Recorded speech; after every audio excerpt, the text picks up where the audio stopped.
This is Manny with Muse TV, and today I have the pleasure of Brian Metcalf joining me today for his new series, Underdeveloped, which he not only created, but he also is one of the stars.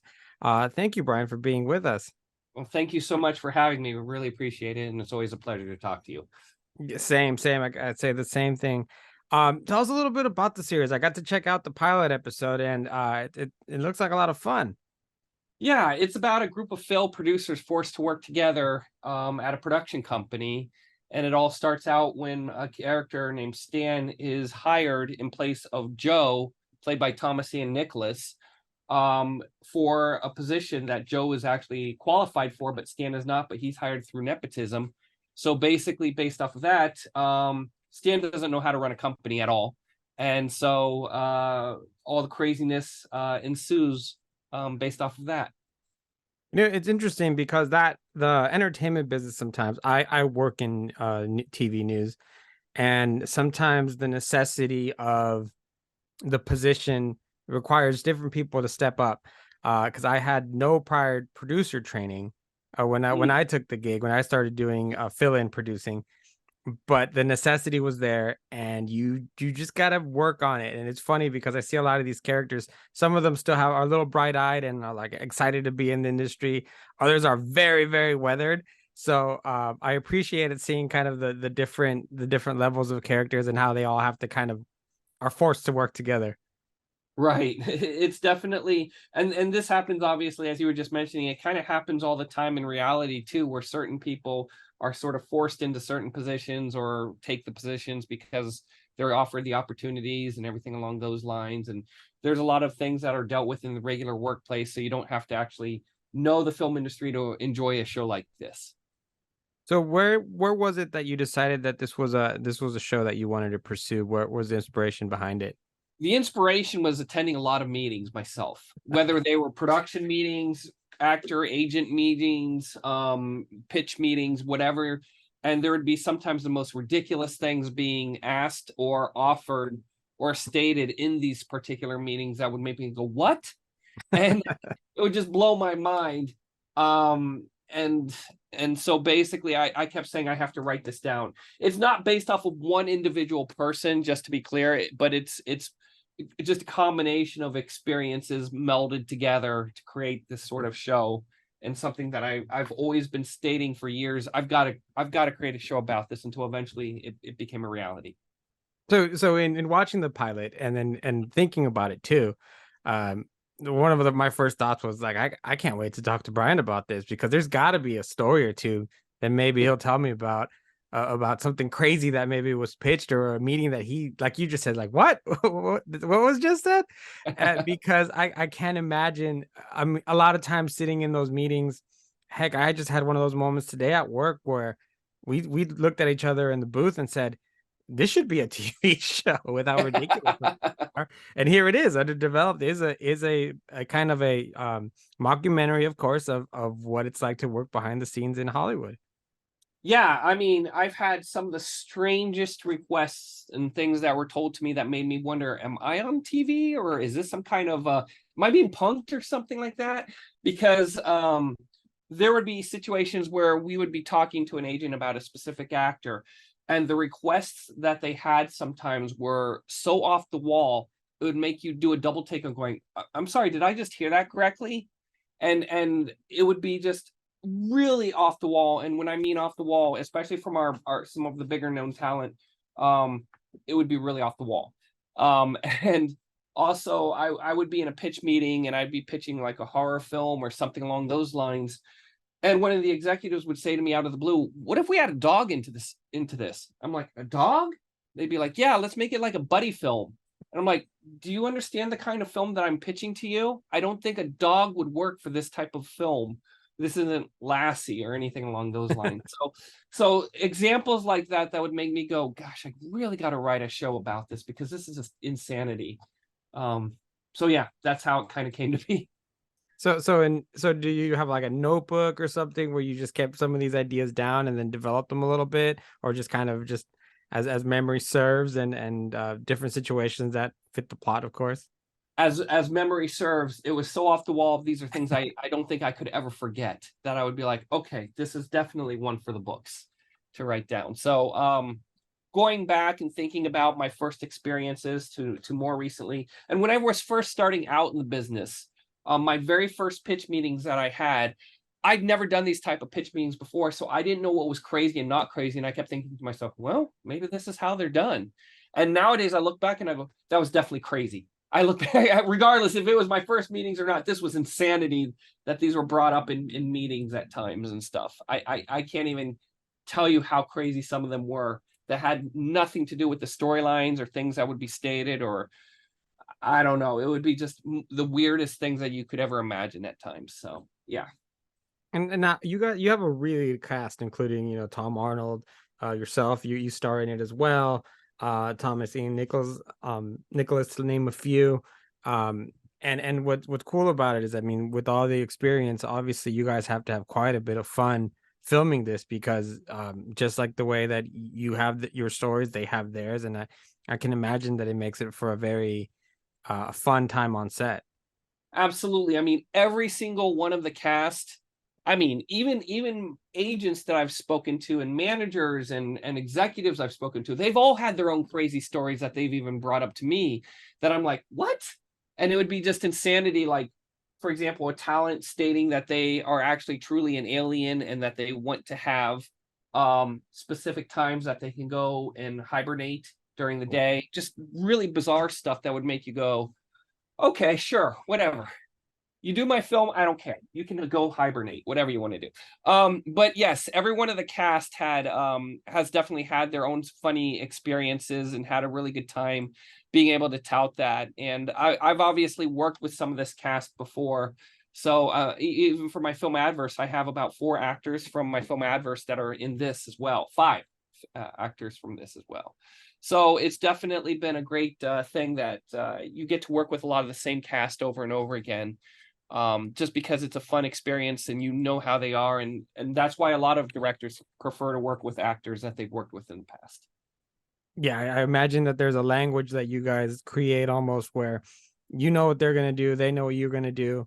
The expectations, in other words, are there for each other, and there's a lot of trust, I imagine. Exactly. Definitely.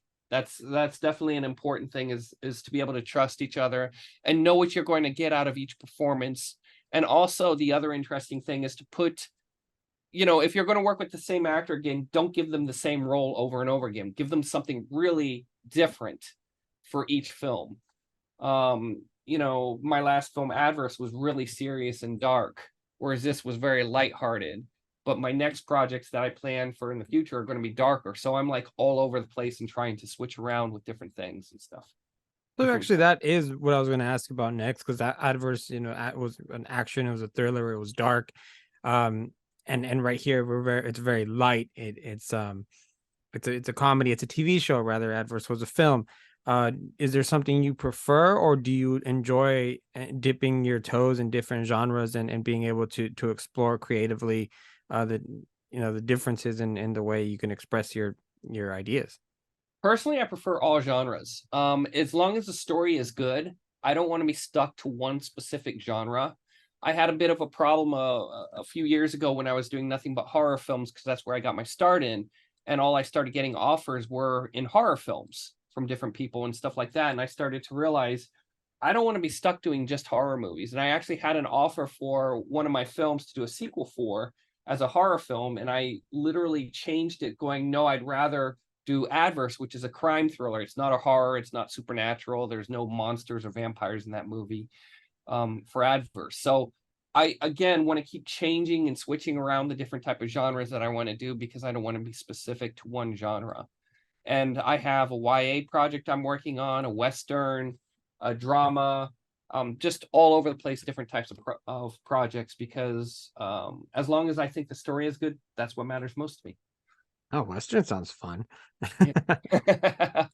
Yeah, I can imagine. So what is your process then in when you do that? Because the tones have to be very different. The deliveries, I mean, just I mean everything from lighting and the moods and the music. I mean, so different.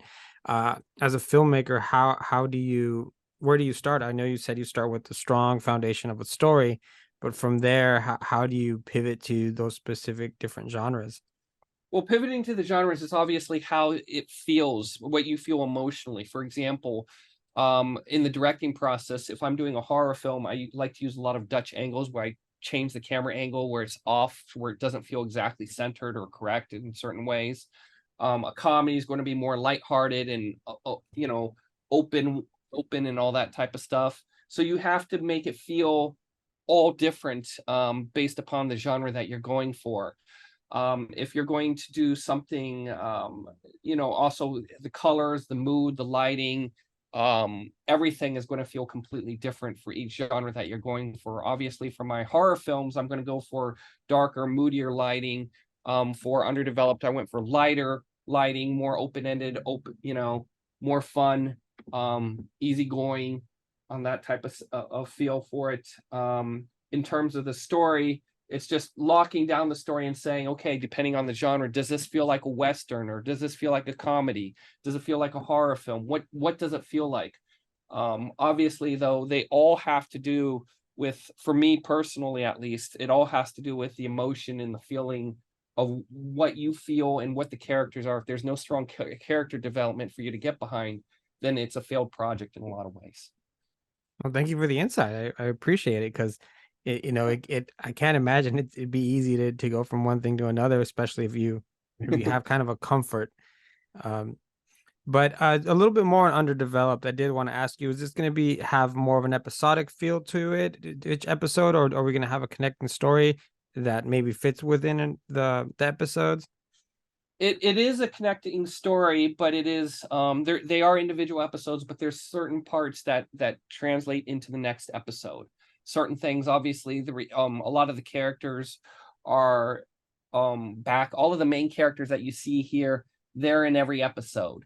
And so we have a reason to have a return for some of the characters and why they're in and throughout. So it continues a main storyline to some degree. But each one is still its own episode, if that makes sense. So it's all of the above. It's 6 episodes that will be in total. I believe the first 4 episodes are going to be available on the 8th, and then shortly after that, the remaining 2 will go on, from my understanding. I'm very excited for it because in the pilot episode we got to meet a lot of the characters and get to know who their backgrounds are. So I'm very interested to see how their interactions and they develop as we go into the season.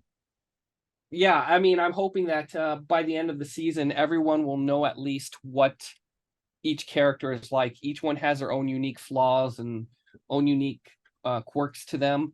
So once you get to really understand the characters, and by the 3rd episode, you really have an understanding, hopefully, or grasp of each of the characters and what they're like and what they think. So anyone who's read all 6 episodes, they're going to know how Joe's going to think, how Stan's going to think, how Livy's going to think, all the different characters are going to think.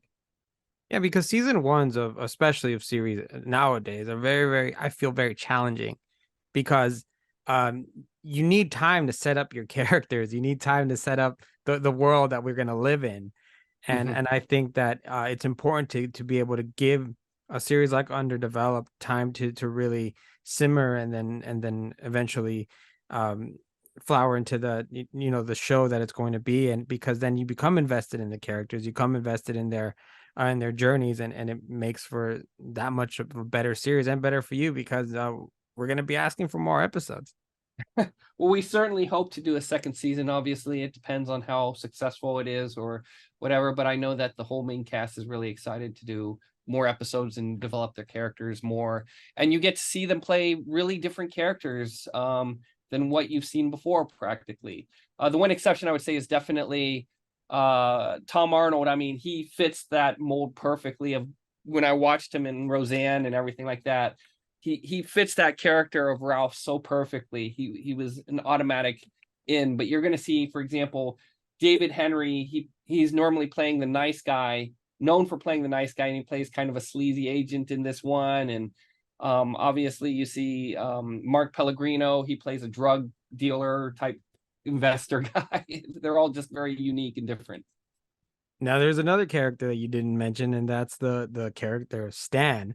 Uh, so I Yeah. gotta ask you, what was it like for you to become a a a leader who is very much over his head?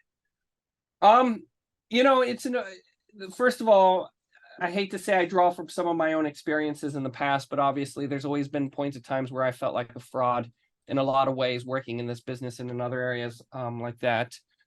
Stan's a little stupider than I am. He's a very stupid person in a lot of ways, and gullible, but he's the person who is available for the audience to understand things that the audience might not understand. For example, they ask in one episode, we can do a pair play for this, and Stan asks, what's a pair play? So you get to, as the audience, if you don't know anything about the film industry, you get to see it through his eyes. And that's very key and important, to not understand anything about this business so you can enjoy it like the people who can know what the terminology and in the things are that happen in the industry and so forth.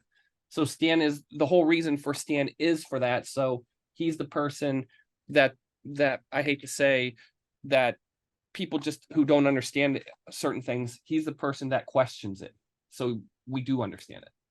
I've been there with Stan too, unfortunately. There's times where I felt like quite the fraud in the coverage I do as a journalist, and then also just being in the news business with so many people who've done it for decades, and somehow I'm your producer now. That didn't make sense for me for a long time. It still doesn't at times. Um and so I can empathize with Stan to some degree. I do hope I'm a little bit smarter also. So I'm I'm there with you. certain that you're smarter than Stan is. I'm certain everybody's smarter than Stan is. But we intentionally want to make Stan. I intentionally wanted to make Stan a complete idiot who doesn't understand a thing about this business, because I know that my parents personally know nothing about this business. I would tell them all kinds of different things, and they would be extremely confused about it. It would be like, "Oh yeah, I just got my show optioned," and they'd be, "Great, what does that mean?" Or you know what I mean? It would be little things like that they didn't understand anything. And I said, well, if I have to make something about, or if I'm going to make a show about this business, I have to make it understandable for everybody. And the reason why I think everyone will relate to it is because it's more about the office dynamics. I mean, it deals with nepotism, sexism, racism, greed, whitewashing, all these different things, but done in a very comedic way. So. Yeah, it's done very well in the pilot episode. I'm not going to give away anything, but you already know what I'm referring to. But there's a connection with the character with dinosaurs, uh, and then you find out what was really at play, and I've just found it hilarious because he really thought he did something. Yeah. No, it's I mean, that's the other thing about this is, as stupid as it is, we don't want to insult the intelligence to make it just so unbelievable that it doesn't make any sense. We still have to have a sense of realism and understanding about this. And that's what I'm hoping that people will believe, is maybe they'll think one thing and be like, okay, well, I'm going along with the show, but then you realize it's something else. So Yeah, it just makes it that much more fun. It's I enjoy it very much. One final question: what do you hope audiences take away from Underdeveloped?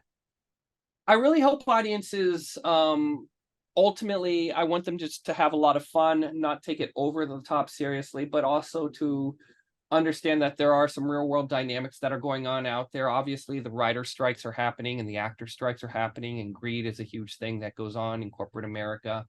I want people to just kind of think about this in a roundabout way, but just again, ultimately to still have a really fun time, and nobody to take it seriously. It's, as I mentioned before, it's not based off of any person individually or any real person. It's just based off of experiences and things like that. So enjoy. That's all. Awesome, Brian. Thank you so much for joining me this afternoon. I appreciate it. I Thank always have you. a fun talking with you, especially when providing me with great projects. Thank you so much. I appreciate you taking the time to talk to me about this. Awesome. With News by Muse, I am Manny Gomez, and we'll see you guys again.